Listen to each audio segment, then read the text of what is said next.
সুপ্রভাত বন্ধুরা, কেমন আছো তোমরা সবাই? আশা করছি সবাই খুব ভালো আছো আর সুস্থ আছো।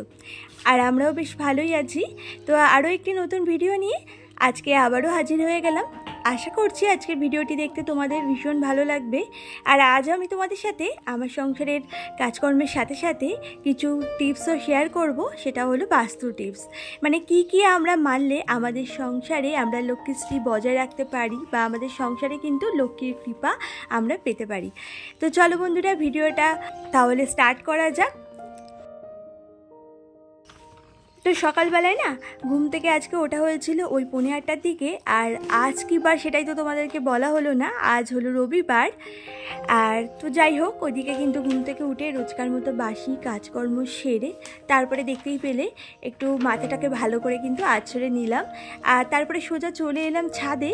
ওই যে গতকালকে যে জামা কাপড়গুলো কেচেছিলাম আর বেশ অনেকখানি সোয়েটারও কাচা হয়েছিল, এই সোয়েটারগুলো এখন তো তুলে রাখা হবে, আবার সামনের বছর শীতের সময় নামানো হবে। যদিও এখন ভালোই গরম পড়ে গেছে আর এখন কিন্তু সোয়েটারের কোনো প্রয়োজনই নেই, তাই ভাবছি সমস্ত সোয়েটারগুলো কেচে রাখবো। আর তার জন্যই কিন্তু সোয়েটারগুলো একসাথেই কেচেছিলাম, মানে যতগুলো সোয়েটার আছে একদিনেই যাতে হয়ে যায়, কাজ মিটে যায়। তো যাই হোক, এই সমস্ত সোয়েটারগুলো তো কালকে একদমই শুকায়নি, হালকা হালকা ভেজা ছিল। তো ওগুলো না ওই বারান্দায় একটা দড়ি টানানো আছে, সেখানে মেলে দিয়েছিলাম। তো ভাবলাম আজকে একটা রোদ খাইয়ে নিই, তারপরেই না হয় সোয়েটারগুলোকে ভাঁজ করে আবার যথারীতি ওই আলমারিতে রেখে দেবো। তো যাই হোক, তারপরে কিন্তু আবারও নিচে চলে গেছিলাম কিছু জামা কাপড় আনতে, যেগুলোকে আজকে কাচবো। তো এই সমস্ত জামা কাপড়গুলো কিন্তু এখন ভিজিয়ে রেখে দেবো। ওই পরে রান্নাবান্না করে তারপরে ঘরের টুকটাক কাজকর্ম সেরে তারপরে জামা কাপড়গুলো এসে কেচে যাব। আর এই জামা কাপড়গুলো বেশ অনেকক্ষণ ধরে ভেজানো থাকলে কিন্তু বেশ ভালো পরিষ্কার হয়। যদিও আমি তো সার্ফ এক্সেল সার্ফ দিয়েই জামা কাপড়গুলো কেচে থাকি, তাতে কিন্তু ভীষণই ভালো পরিষ্কার হয়। বিশেষ করে সাদা জামা কাপড়গুলোর মধ্যে অনেক সময় না দাগ লেগে থাকে, তো সেগুলো দেখেছি সহজে উঠে যায় বেশ অনেকক্ষণ যদি ভেজানো থাকে। তো যাই হোক, এইদিকে দেখো তোমাদের সাথে কথা বলতে বলতে সমস্ত জামা কাপড়গুলো কিন্তু আমার ভেজানো হয়ে যাচ্ছে। যাই হোক, আজকে তোমাদের সাথে যে বিষয়টা শেয়ার করব সেটাই তাহলে আগে বলা যাক। আমরা প্রত্যেকটা গৃহবধূ কিন্তু ঘুম থেকে উঠেই আগে বাসি কাজকর্মটা সারি। আর আমাদের দুয়ারেও কিন্তু অনেক সময় জল ঢেলে থাকি, এমনকি গেটের সামনেও কিন্তু জল দিয়ে থাকি। আর ডাস্টিংটা তো রোজই করা হয় আর সকলেই আমরা কম বেশি কিন্তু করে থাকি। আর বাস্তুমতে বলা হয়েছে, যদি আমরা আমাদের বাসি দুয়ারের মধ্যে একটু গঙ্গার জল ছিটিয়ে দিতে পারি, মানে ঘুম থেকে উঠেই যদি আমরা না বাসি দুয়ারে একটু গঙ্গার জল ছিটিয়ে দিই, তাহলে না অনেকটা নেগেটিভিটি দূর হয় সংসার থেকে। গৃহে কিন্তু কোনো রকম নেগেটিভ এনার্জি ঢুকতে পারে না বা প্রবেশ করতে পারে না, আর পজিটিভ এনার্জি কিন্তু অনেকটাই চলে আসে। আর তাতে কিন্তু গৃহে শান্তি বজায় থাকে, এমনকি সংসারে কিন্তু লক্ষ্মীও প্রবেশ করে এবং অধিষ্ঠানও করে। তাই বাসি দুয়ারে সবসময় চেষ্টা করবে সাধারণ জল তো দেওয়াই হয়, তার সাথে একটু হলেও গঙ্গার জল মিশিয়ে নেবার।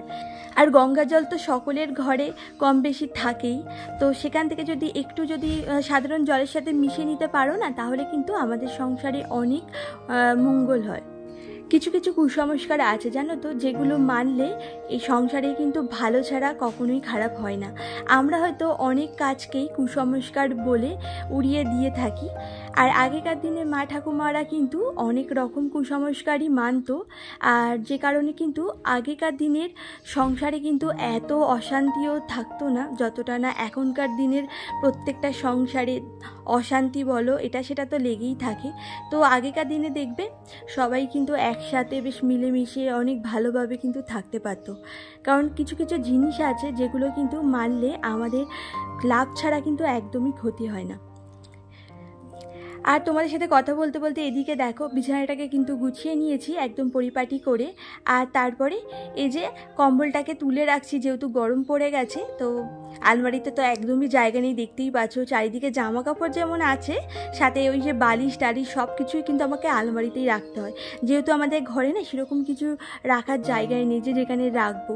যদি আমার একটা বক্স খাট থাকতো তাও ওই বক্স খাটের ভেতরেও রেখে দিতে পারতাম এই জিনিসগুলো। আর আমাদের তো এমনি নর্মাল খাট, তাই জন্য কিন্তু ওই আলমারির মধ্যে সব ঢুকিয়ে রাখতে হয়, নইলে তো ধুলো পড়ে যাবে বাইরে রাখলে। তো যাই হোক, জায়গা হচ্ছিল না, তাই বুদ্ধি করে কিন্তু ওই যেখানে আমি শাড়ি রাখতাম, যেহেতু ওগুলো বড় বড় ভাঁজ করে রাখা ছিল দেখতে ভালো লাগার জন্য, তো এখন ভালো লাগলে তো একদমই চলবে না, আমাকে তো ওই ব্ল্যাঙ্কেটটা ঢোকাতেই হতো। আর তার জন্য ওইগুলো নামিয়ে কিন্তু ব্ল্যাঙ্কেটটা ঢুকিয়ে দিয়েছি, আর ওই শাড়িগুলোকে ছোট ছোট করে ভাঁজ করে আবার রেখে দিয়েছি। তো এইভাবে কিন্তু একটু বুদ্ধি করে চললেই আমরা আমাদের মানে যে কোনো কঠিন কাজই খুব সহজেই করে নিতে পারি। কোনো কাজই কিন্তু কঠিন না, সব কিছুই আমাদের নিজেদের কাছে।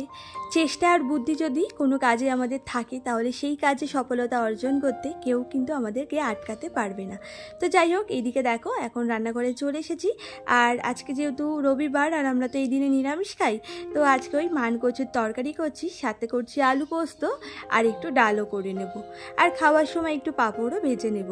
তো ওইদিকে মান কচুর তরকারিটা কিন্তু হয়ে গেছে, আর ওইদিকে আলু পোস্তটাও বসিয়ে দিয়েছি। আর তারপরে ভাবলাম নিরামিষের দিনে একটু মিষ্টি কিছু না হলে তো ভালো লাগে না, তাই একটু চাটনিও দেখো করে নিচ্ছি। আর বাস্তুমতে নুন জানো তো কাচের পাত্রে রাখাটা খুব ভালো, মানে একদম শুভ বলে মনে করা হয়। আমরা তো নুন অনেকেই মানে প্লাস্টিকের পাত্রে বা চীনামাটির দেখবে পাত্রেও রেখে থাকি। তো যাই হোক, নুন কিন্তু কাচের পাত্রে যেমন রাখা ভালো, তেমনি কিন্তু নুন কাচের পাত্রে রাখলে একদমই নুনটা জল জল হয়ে যায় না, আর নুনটা বেশ অনেক দিন পর্যন্ত ভালো থাকে। আর নুন জানো তো সংসারে কখনোই বাড়ন্ত হতে দিতে নেই। আমরা অনেকেই নুনটা বাড়ন্ত হয়ে যাবার পরে নুনটাকে আনাই, তাতে নাকি সংসারে আয় উন্নতি অনেকটাই কমে যায়, আর আয়ের থেকে ব্যয়টাই বেশি হয়। আর নুনটা যদি থাকতে থাকতেই আমরা নুনটাকে আনিয়ে নিতে পারি, মনে করো নুনটা 1-2 দিনের মধ্যেই বাড়ন্ত হয়ে যাবে, আমরা বুঝতে পারছি, ঠিক তার আগের মুহূর্তেই যদি নুনটাকে আনিয়ে রাখি, মানে নুনটা বাড়ন্ত হবার আগেই, আমাদেরকে যেন বলতে না হয় যে নুনটা বাড়ন্ত হয়ে গেছে, নুনটা এনে রাখ বা নিজেই আনি। তো এমন কাজটা কিন্তু আমাদের না করাই উচিত। আর নুনটা যত থাকতে থাকতে আমরা নুনটাকে আনিয়ে রাখবো, বা সংসারে যত বেশি নুন আনিয়ে রাখবো না, সংসারে কিন্তু আয় উন্নতিও তত বেশি হবে। আর নুনে কিন্তু অনেক সময় লক্ষ্মীর কৃপা পাওয়া যায়। নুনের সাথে না লক্ষ্মী ঠাকুরের কোনো একটা সম্পর্ক আছে, দেখবে কিছু কিছু বাস্তুমতে কিন্তু বলে যে সন্তক লবণ যেটা আছে না, সেটা যদি আমরা ঘরের ঈশান কোণে মানে উত্তর পূর্ব কোণে যদি রেখে থাকি, সংসারে যত সমস্ত নেগেটিভ এনার্জি ওই নুনেই কিন্তু সব টেনে নেয়। আর সেই নুনটাকে কিন্তু আমাদের সপ্তাহে 1 দিন পাল্টাতেও হয়।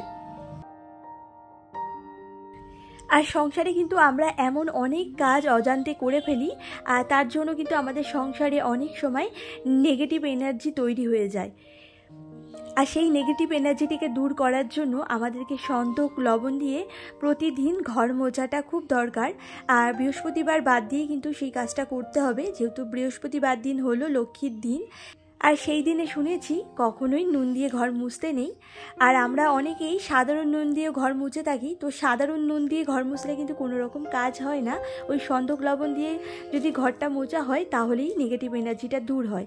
আর সন্তক লবণ তোমরা সবসময় চেষ্টা করবে ওই বাড়ির ঈশান কোণে রেখে দেবার।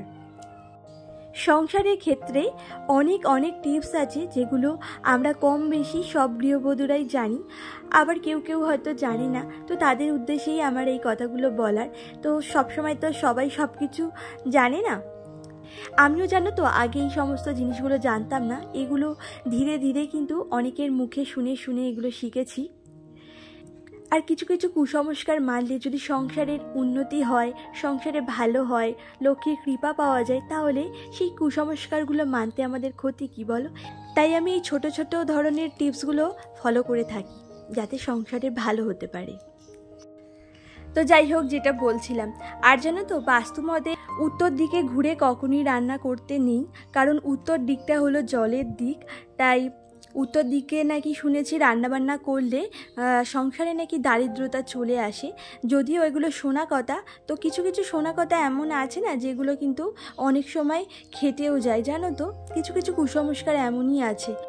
আর আমার রান্নাঘরে আমি কিন্তু একদমই উত্তর দিকে ঘুরে রান্না করি না। তোমরা একটু খেয়াল করে দেখবে আমার জানলাটা কিন্তু অন্য দিকে, আর আমি রান্না করি কিন্তু ওই দেওয়ালের দিকে। আসলে যেখানটায় আমি রান্না করি ওইটা হচ্ছে পূর্ব দিকে, তো পূর্ব দিকে ঘুরেই রান্না করি। যেহেতু আমাদের রান্নাঘরটা এমন একটা পজিশানে হয়েছে না, সেখানে অন্য দিকে জানলা করার জায়গায় ছিল না, তো ওই উত্তর দিকে জানলাটা করতে হতো।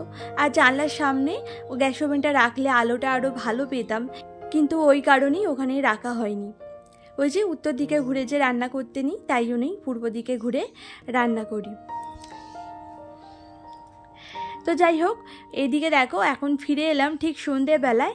তো কিছু জামা কাপড় ছিল ওই যেগুলো নিয়ে এসেছিলাম, আর এই সমস্ত জামা কাপড়গুলো এনে কিন্তু চেয়ারের মধ্যেই রাখা ছিল, আর ভাঁজ করার সময় পাইনি।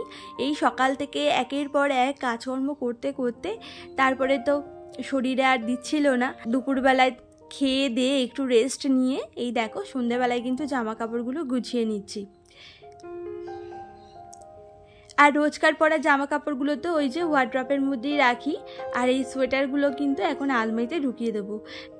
আর আমার মাম্মার সোয়েটারগুলো ওর জামা কাপড় যেখানটায় রাখি সেখানেই রেখে দিলাম, আর আমাদের সোয়েটারগুলো কিন্তু এই আলমারির নিচের তাকে আর উপরে রেখে দিলাম, মানে যেখানে একটু জায়গা অবশিষ্ট ছিল তো সেখানেই রেখে দিয়েছি আর কি। তো যাই হোক, তারপরে তো ওই দিকে সোনামাকে একটু পড়তে বসিয়েছিলাম, তো ওকে পড়িয়ে টড়িয়ে এখন কিন্তু ওই রাত 8টা থেকে 8:30টার মতো বাজে।